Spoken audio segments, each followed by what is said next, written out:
Greetings, ladies and gentlemen, and welcome to this latest edition of Tales from Outer Space, taken from the HFY subreddit. The story is called Whispers of the Machine, written by FarmWitch4275. We regretted it. We deeply regretted it. This aging clunker was all that we could afford, and we were warned repeatedly that it would have been better if it were scrapped. But we ignored it. But for a fledgling cargo company made out of last-minute desperation, it was all that we could scrape together. Granted, the clunker had served us dutifully for 2 years and had almost universally ignored our careful nurture. So, here we were, trapped on a dry dock on a backwater star system, engine and main drive refusing to start up, computer systems and navigation trying to send us into the arse end of nowhere. Any tool we would try to use either makes it worse or does nothing. Any attempts to fix any of the ship's programming simply results in any changes reverting within hours. We had given up. At this point, we were simply waiting for the harbor master to find us and have the ship scrapped, giving us a loss in the cargo that we'd carried as a write-off, and then soak our heads in the bar. I, along with 7 of my 8 crewmates, sat in solemn contemplation down the ship's bridge, listening to the angry beeping coming from the navcom screen. I looked at my fellows, outcasts, castaways, rebels, and forgotten. I was the captain. My pack had cast me out after I reached a certain age and drifted out into the cosmos, finding these guys rotting in a backwater club. Jez had lost a fight with a Terran, missing 2 of the fingers on his left paw.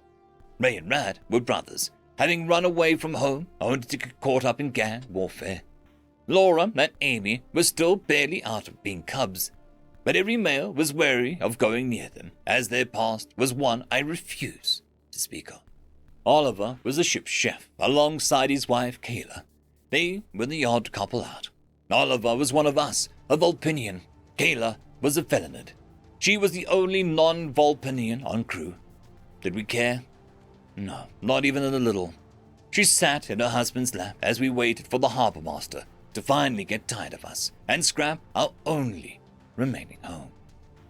There was an 8th crew member, Lars, a grizzled veteran of war with a scarred right eye and a chip on his shoulder, who was our security, where he was out in the dry dock trying to source some parts. Of course, it also didn't help that this was human space. Humans terrified most of the galaxy. After what happened with them and the Rakandi, nobody dared to get in their way. Not even most law enforcement would try and stop them. I heard a short beep go off, one that wasn't of an angry variety. Proximity alarm. I looked at one of the few screens that were still worked and noticed that it was Lars with a human in tow. They both approached the airlock and began equalizing pressures so that they could enter. It was a human, all right, but he wore a uniform I had never seen before. I got up from my seat and helped Lars unjam the airlock doors again. "Good day, Cap. I'm back. I miss anything?" I grunted as I pushed the door to its open position and moved aside to allow my guests to pass through. "Not really. Aside from more angry beeping, no." The human wandered in without a word. Being 2 feet shorter than the rest of us, I barely noticed he walked in. He wore a heavy robe made of polymers and beast leathers, dyed in a scarlet red. His face was covered in a mask of sorts, a cowl over his head, and carried with him a walking stick in the shape of an enormous sharpened wrench. Underneath it, I could clearly see some heavy biomechanical augmentation. Some cables and wires where there should never be cables and wires. He looked around for some time, then up at me. He bowed his head slightly and walked over to the bridge. "Is this the harbor master?" "No. Apparently he's a mechanic of sorts. I told him about our ship's problem while I was browsing the mothballed parts yard, and he offered to check it out," Lars replied as he double-checked the airlock was properly sealed. "Nah, we can't afford any consultation, you know. We're in dire straits as it is." I sighed, sorrowful, and followed him to the bridge. "What other choice do we have? What's the old human saying? Between a rock and a hard place?" Don't remind me. If we miss this cargo delivery, we'll face a lawsuit and fines from the Jahanti Empire. If we go home, we'll be hanged.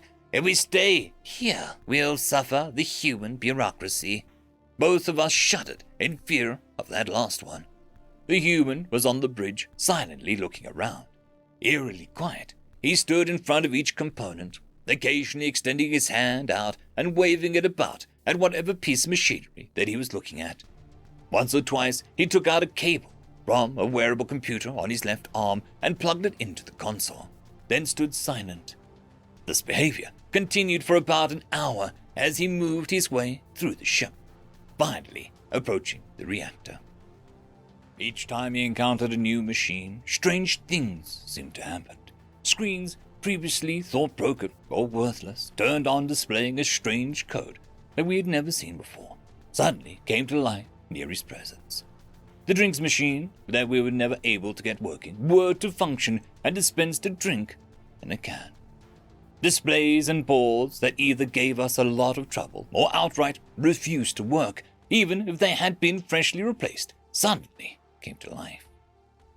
The computer bank that we had previously thought was broken junk had inexplicably whirred to life for a few minutes when he walked in the room. He typed on a few consoles, then waved a hand, shutting everything down. He looked at a specific part of the mechanical device, then reached in, pinpointing exactly the location of a misaligned gear wheel, putting it back in place. That machine instantly booted up and began working again. He encountered a switch that we had previously confirmed linked to nothing. Upon turning it on, the ship's backup life support system suddenly booted up. We never knew that it had a backup life support system.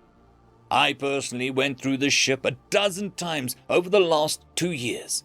That switch never did anything, and I never found a backup life support system. We were getting nervous now. He had remained mostly silent. The only noises we could hear from him were the footsteps and the breathing from a gas mask mixed with a sound. As he approached the reactor, he went into a combat stance and brandished a wrench staff that he was holding in a defensive posture, pointing the sharpened end at the reactor's fuel port. He fumbled about for a few seconds, then produced some kind of small finger-sized containment vessel that was glowing a bright, sparkly blue. He inserted the device into the port of the underside of the wrench and stood there in front of the reactor, as if he were facing down a daemon. "In the name of the machine spirit, I command thee to cease thine heresy and return thyself to the fold of the Iron Lord," he yelled out. He then bashed the casing 3 times. "Cease your heresy!" Each time the wrench impacted, the ship shuddered, and a wave of electrical energy of blue and purple emitted itself from the impact point. The ship went dark for 2 minutes. Then we all heard the reactor start up again. The bridge came back to life. This life support mechanism suddenly whirred back to function. The monitors, previously broken, suddenly returned to full functionality, and the airlock cycled itself. A starboard thruster that had never worked suddenly spluttered to life as a spark of gas burst out of it. Then it shuddered with full power. Shielding arrays that had only ever worked under duress burst to function as the ship was now bathed in a soft blue glow. Noise of machinery and computers suddenly powering back to life or restoring function as though there had never been any problems saturated our hearing for the next 10 minutes. Ray and Jess were beside themselves with excitement as they began to scour the readouts and started learning things about the ship that they never knew existed.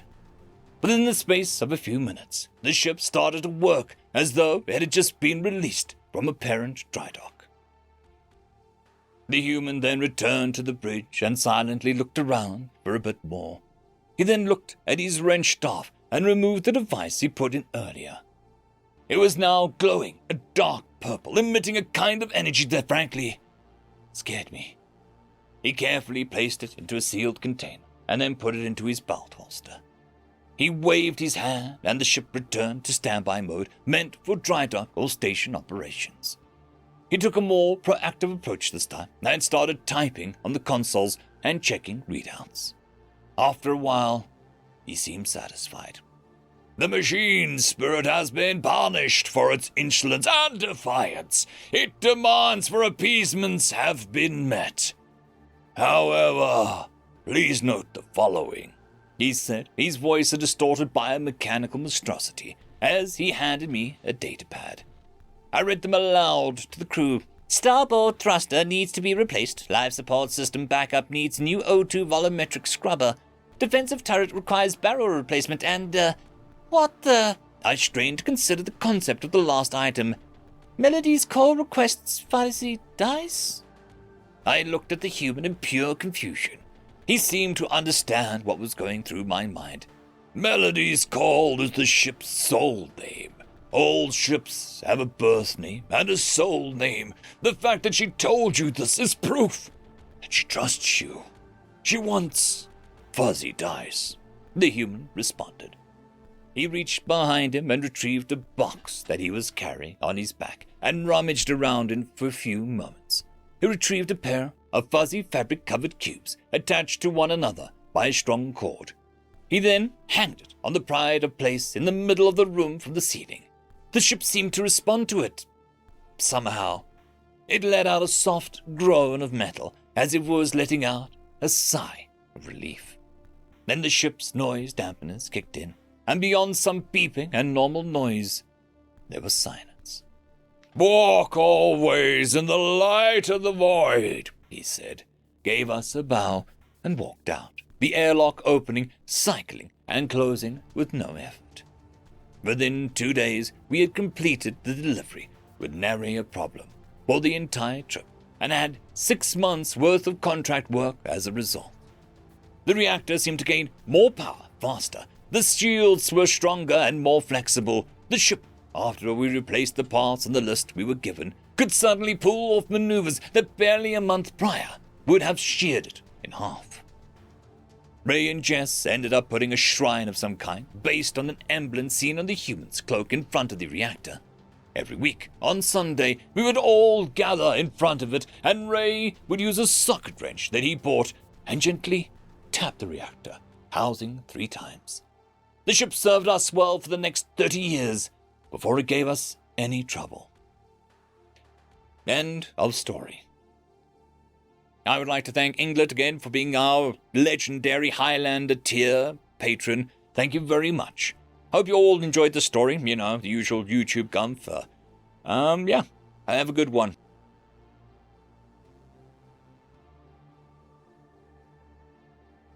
I'd quickly like to thank the T5 channel members and patrons. Caspar Arnholtz, Cam Maxwell, Lord Azrakal, Dragzoon WRE, Holly Sister, Ambrose Cattell, and Quantum Wednesday. Thank you very much.